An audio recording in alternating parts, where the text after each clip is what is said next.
5 things you need to know if you want to buy a house in 2026.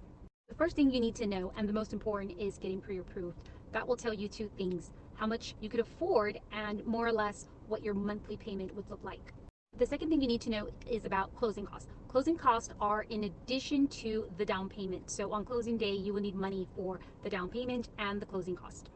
Third thing you need to know is the criteria to apply for a home loan. The criteria is 2 years work history and at least a 580 credit score.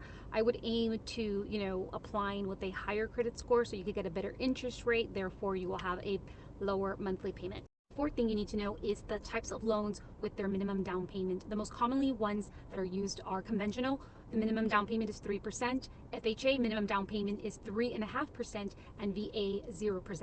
And the last thing you need to know is that after you get pre-approved, because most realtors will not show you a home unless you have a pre-approval first, so we know what you could afford, that it will not be required that you sign a buyer representation agreement with whatever realtor you decide to work with. And also note that that buyer rep agreement can be canceled at any time if you don't like your realtor. But I always recommend to interview several of them, kind of like a first date, and see who you vibe with.